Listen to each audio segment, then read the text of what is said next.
In last week's Gospel, Jesus did the seemingly impossible.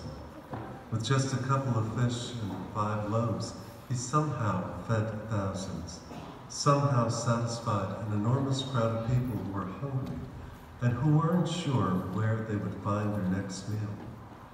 For those present that day and that were aware of what had happened, this must have been seen as a true miracle, an action that could only be attributed to the hand of God.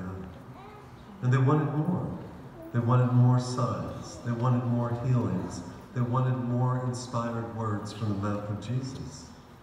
They wanted more miracles. Who wouldn't want all of these things? And life for people at the time of Jesus was precarious, to say the least.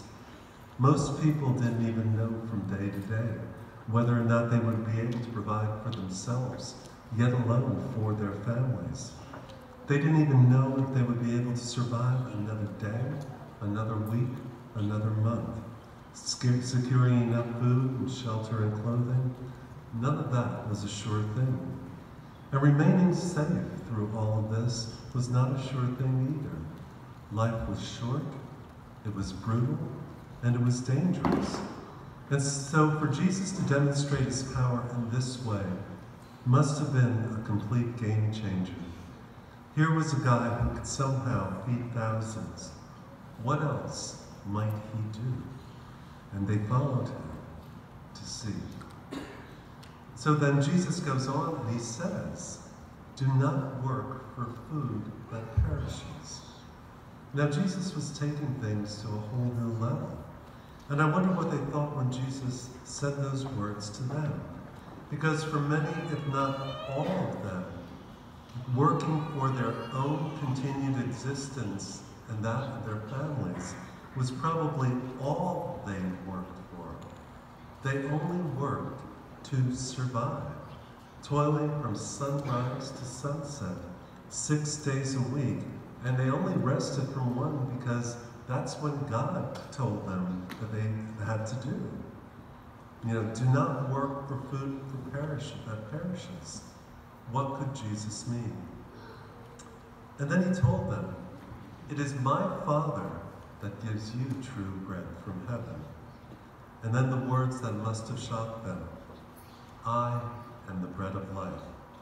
Whoever comes to me will never hunger, and whoever believes in me will never thirst." If you asked people at the time of Jesus to name the things that they could not live without, there's a good chance that nearly everyone would include water and bread. Because without these things, they just simply couldn't survive. They were critical, they were essential, and they were indispensable. And yet Jesus was telling them that there was something that was even more important to their well-being, to their survival. Something that could satisfy their hunger and thirst in ways that bread and water just could not. Of course, that something was not a thing at all. It was Jesus Christ. Do not work for food that perishes. It's hard not to work for food that perishes. And of course, that phrase is meant to include all of our earthly needs. And by an extension, all of our wants too. Because there are many things that we need in this life. Like I said, we need water, we need shelter, we need money, we need medical care, we need food. Is God really saying that we shouldn't work towards these things? I don't think so. It seems that Jesus is just trying to make sure that we have a proper relationship between God and all these other things.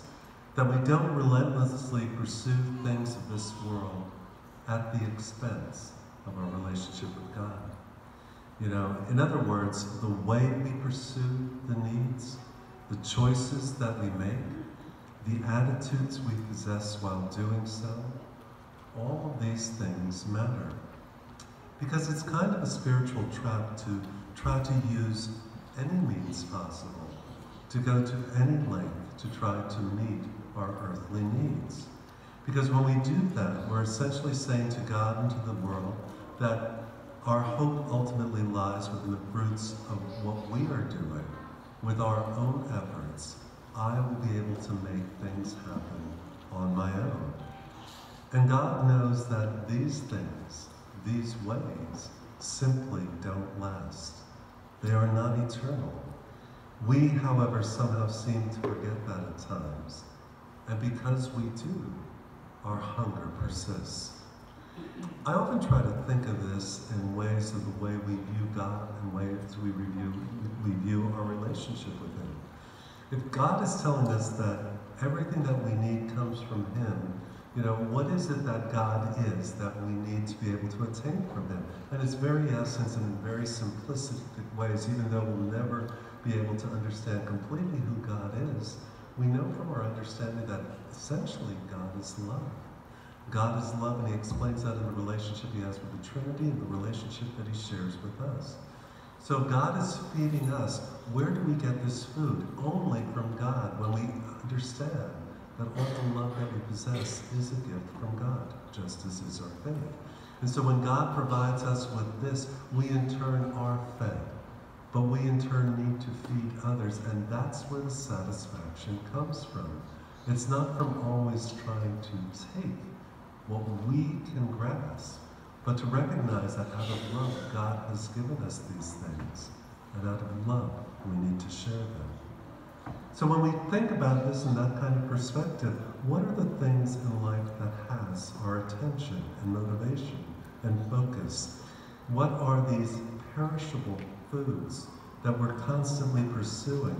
What are these things just in this world that ultimately cannot satisfy us? What are the areas in our life in which God seems to be almost irrelevant, or where God is at best an afterthought? Put simply, what or whom can you not live without? Our God wants to be that real food for us, and He wants to feed us with every good thing. And God can satisfy us in ways that only He can. And so the question we need to focus on is, what are we still filling ourselves up with instead?